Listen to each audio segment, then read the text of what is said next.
Hi, it's Dwyer from gamblersadvisory.com.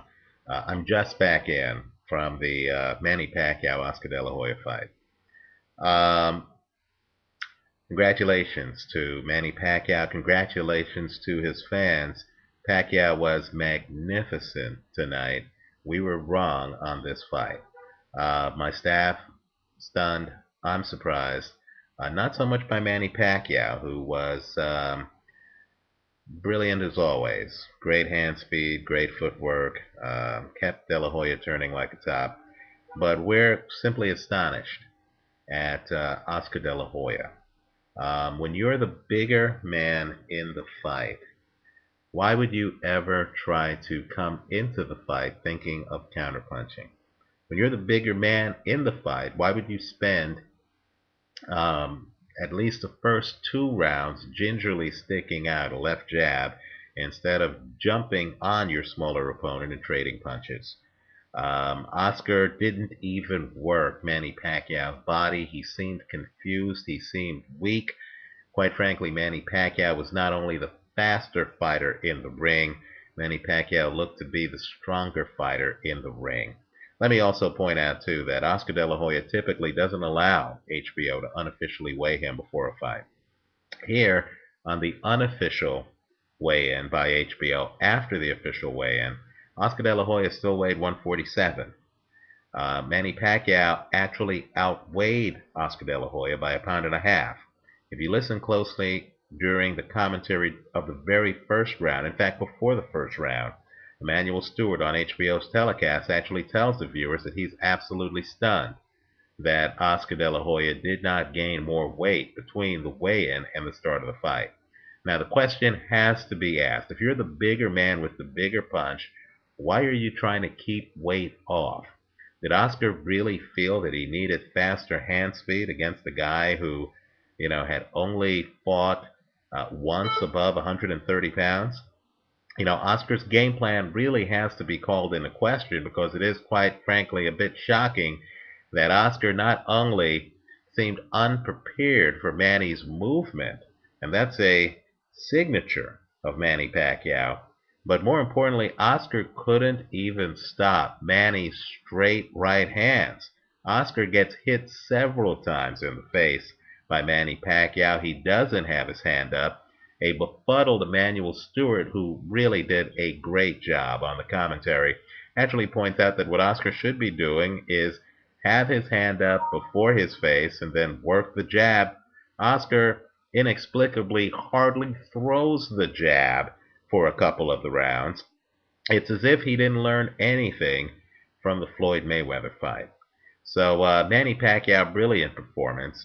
We hope Pacquiao doesn't relegate himself to 140 pounds. I'd actually like to see Manny Pacquiao against Antonio Margarito for the title at 147. Certainly, he has earned it with tonight's performance. Pacquiao really needs to think about a whole new class of fighters.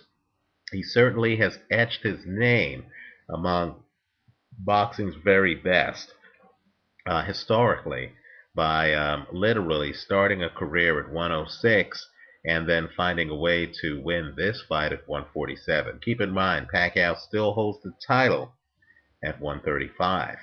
His hand speed really is blistering, and certainly it was a bit astonishing to see Oscar unable to land even basic left jabs against Manny Pacquiao.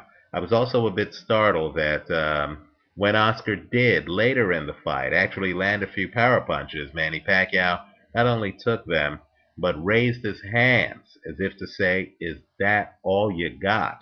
And Oscar, of course, had no response to that. So simply an astonishing fight.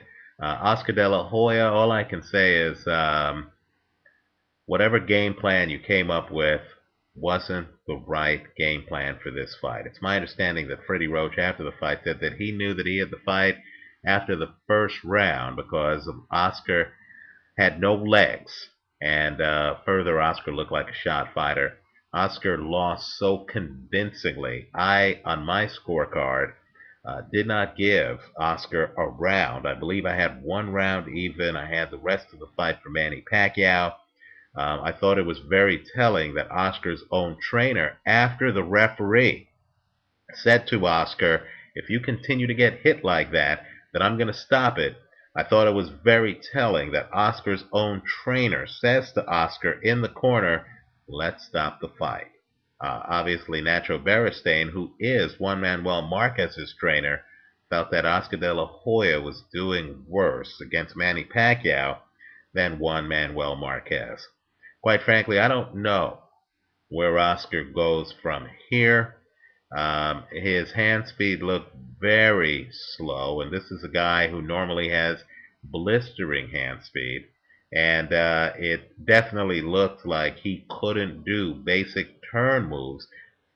It looked like he couldn't cut off the ring against Manny Pacquiao. And make no mistake, Manny Pacquiao did not spend a lot of the fight running. He was right in front of Oscar. He was just cutting to the side of Oscar, throwing punches. In other words, Manny Pacquiao did not run and hide. He actually stayed and fought. He just did so intelligently.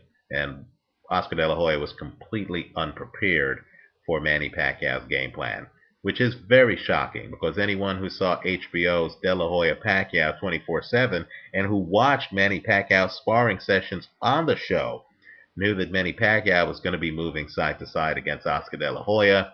You wonder exactly what Oscar De La Hoya thought Manny Pacquiao was going to do. Certainly, Oscar could not have expected Manny Pacquiao to just be stationary against him in a way in which Manny Pacquiao was not stationary against Eric Morales, Marco Antonio Barrera, David Diaz, or Juan Manuel Marquez. So, to the Pacquiao crowd, let me just say your fighter was magnificent. He is an elite fighter, and he certainly was magnificent today and earned the stoppage. Um, I hope the papers don't talk about Oscar quitting. I hope the papers actually talk about Manny Pacquiao winning the fight tomorrow. The HBO telecast a week from now should be an eye-opener for people like me who thought that Oscar was going to cut off the ring and use size as heavyweight champion Joe Frazier did years ago against great light heavyweight champion Bob Foster. That did not happen. My hat's off to Manny Pacquiao on this one. This is Dwyer from GamblersAdvisory.com. We got this one wrong. We're going to continue to make calls. We did get the Carl Froch fight right today. We're going to continue to make calls, but this fight was an eye-opener for us, and we acknowledge that here on YouTube. Thanks for watching.